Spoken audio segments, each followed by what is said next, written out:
நல்லா ஊறிடுச்சு, சூப்பரா வாசம் அடிக்குது. Hi friends, welcome to Annam's recipes. இன்னைக்கு இந்த வீடியோல மாகாளி கிழங்கு வச்சு ஊறுகாய் எப்படி செய்யலாம்னு பார்ப்போம். இந்த மாகாளி கிழங்கு ஊறுகாய் செய்யறது ரொம்ப ஈஸி. ஏன்னா எண்ணெய் எல்லாம் சேர்க்க போறதில்ல, டக்குன்னு செஞ்சிடலாம். ஆனா என்ன, இதை ஊற வச்சு நறுக்கிறது அதெல்லாம் தான் பெரிய ப்ராசஸ். இந்த மாகாளி கிழங்கு நான் முன்னாடி ஒரு தடவை போட்டு என் வெப்சைட்ல இந்த ஊறுகாய் போட்டிருக்கேன். இது நான் நன்னாரி வேர் மாதிரி எனக்கு நறுக்கடிச்சு வாசம் அடிச்சுது. ஆனா என்ன கரெக்டான நேம்னு தெரியல. நம்ம இங்க தமிழ்நாட்டுல மாகாளி கிழங்குன்னு சொல்லுவோம். இந்த ஊறுகாய் ரொம்ப உடம்புக்கு நல்லது, ரத்தத்தை சுத்தம் செய்யக்கூடியது.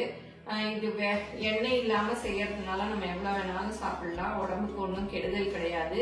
அப்புறம் குளிர்ச்சி தரக்கூடியது கூட. இது ரொம்ப விலையா இருக்கும், ரொம்ப எப்பவுமே கிடைக்காது. அதனால கிடைக்கிற நேரம் நீங்க பாத்தீங்கன்னா வாங்கி ஊறுகாய் போட்டு வச்சுக்கோங்க.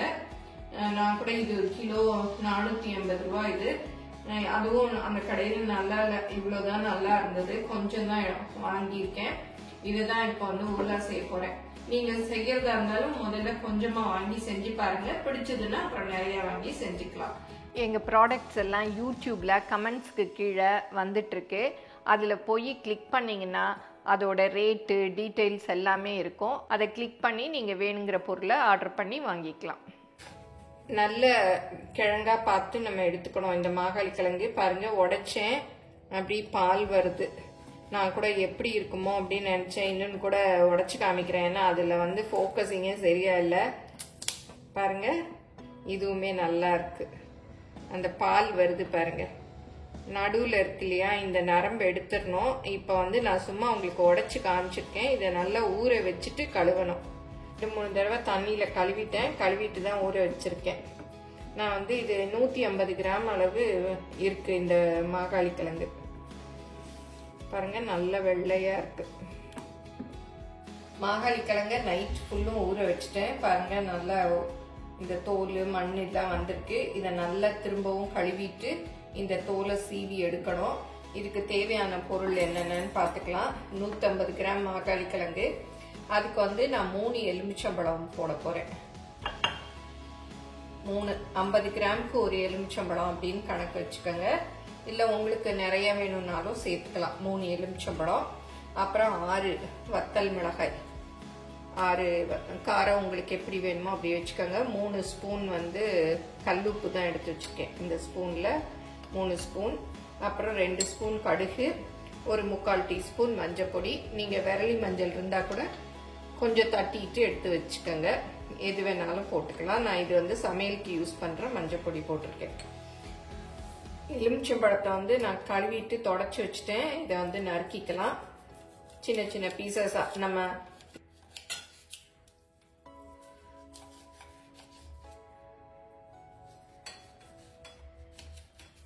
இந்த மாதிரி தட்டில் வச்சுக்கோங்க, அப்பதான் அந்த ஜூஸ் எல்லாம் அப்படி தட்டிலே இருக்கும்.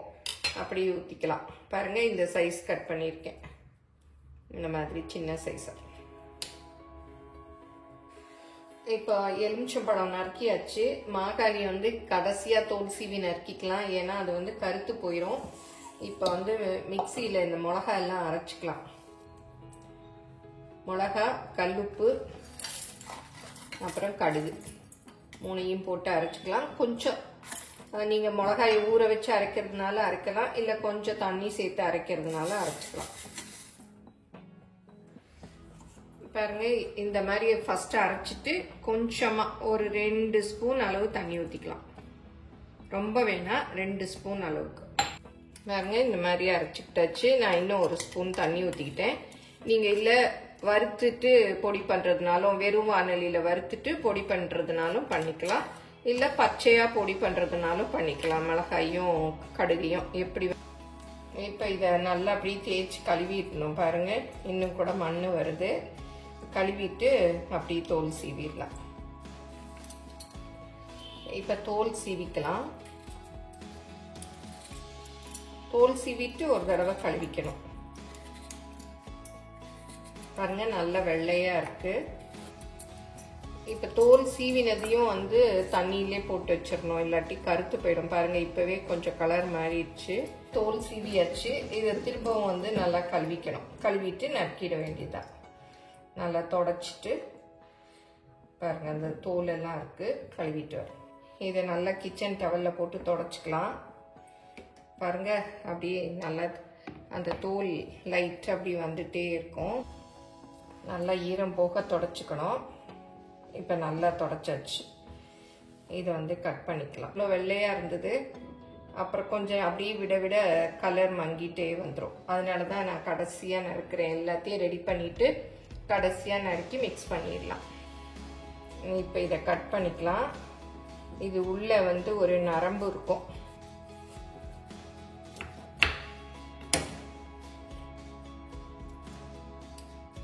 பாருங்க இந்த மாதிரி இருக்கும் ரெண்டு பக்கமும். அதை எடுத்துடணும்.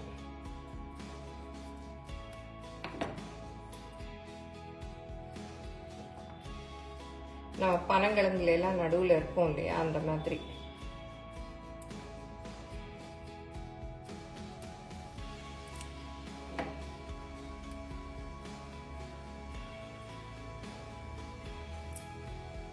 பாருங்க இதெல்லாம் இப்படி ஒவ்வொரு கிழங்குலையும் உள்ள இருக்கிறதெல்லாம் எடுத்துடணும். நரம்பெல்லாம் எடுத்தாச்சு. இப்போ வந்து இந்த மாகாணி கிழங்க கட் பண்ணிக்கலாம். சின்ன சின்ன பீசஸ். நரம்பு எடுத்தாச்சுன்னா ஈஸியா கட் பண்ண வரும். இதை வந்து சின்னதா கட் பண்ணிக்கலாம்.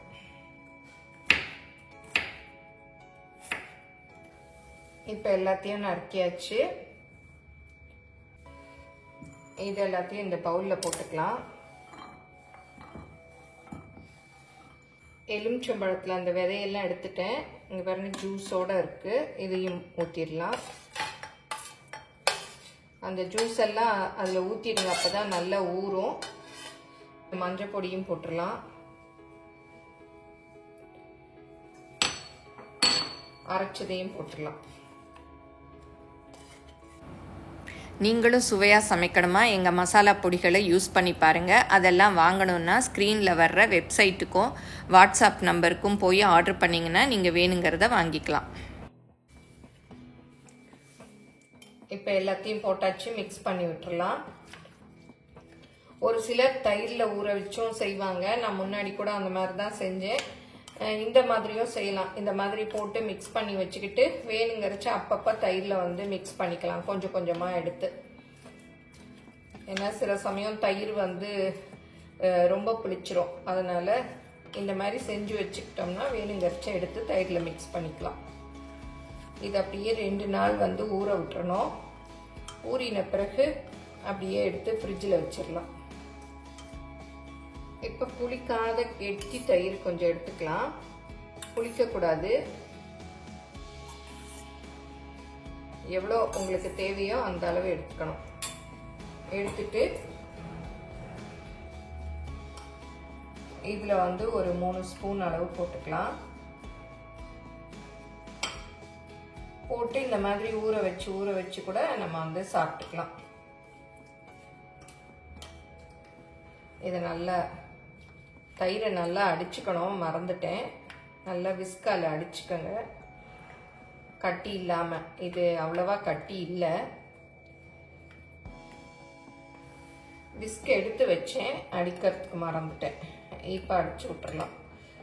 ஒரு பெரிய பாத்திரத்தில் போட்டு நல்லா மிக்ஸ் பண்ணி விட்டுருலாம். ஊற அப்படியே அந்த எலுமிச்சம்பழத்தில் இருக்கிறதெல்லாம் தண்ணி விட்டுட்டு வரும். நல்லா டேஸ்டியா சூப்பரா இருக்கும். இதை வந்து போட்ட உடனே அன்னைக்கே சாப்பிட முடியாது. ஒரு 2 நாள் வந்து ஊறணும். இந்த ஊறுகாய் போட்டு 2 நாள் ஆச்சு. நான் வந்து காலையிலயும் சாயந்தரமும் இந்த மாதிரி மிக்ஸ் பண்ணி விட்டேன். நல்லா கொஞ்சம் ஊறிடுச்சு. இன்னும் கூட கொஞ்சம் ஊறணும், அப்பதான் நல்லா இருக்கும். இதை வந்து பார்த்து ஒரு 5-6 நாள் நீங்க பார்த்துட்டு நல்லா ஊறின பிறகு ஃப்ரிட்ஜில் எடுத்து வச்சுக்கோங்க. கொஞ்சம் காலையிலையும் சாயந்தரமும் இந்த மாதிரி மிக்ஸ் பண்ணி விட்டுக்கணும், அப்போதான் வந்து நல்லா ஊறும். அப்புறம் தயிரில் போட்டேன் பாருங்க, அதுவும் நல்லா ஊறி இருக்கு. தயிர் அப்படி கட்டியாக தான் இருக்கு. இதை வந்து நம்ம சாப்பிட எடுத்துக்கலாம். இது ரொம்ப அகலமாக இருக்கு, அதனால சின்ன பவுலில் மாற்றிக்கலாம். அப்போ தான் நல்லா ஊறும்.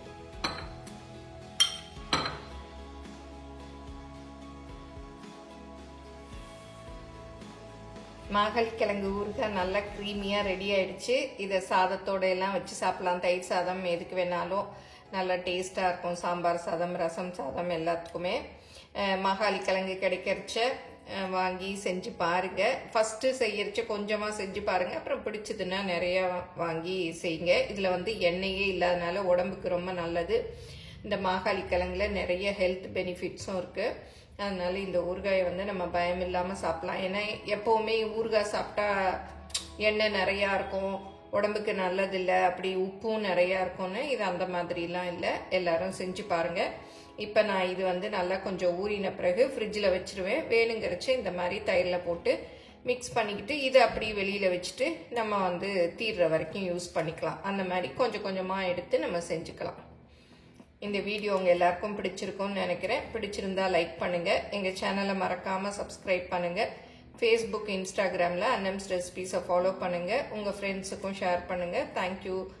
எங்கள் சேனலில் வந்து நிறைய ஊறுகாய் ரெசிபீஸ் எல்லாம் இருக்குது. வேணும்னா ஊறுகாய் பிளேலிஸ்ட்டில் போய் பார்த்தீங்கன்னா எல்லா விதமான ஊறுகாய்களும் இருக்குது.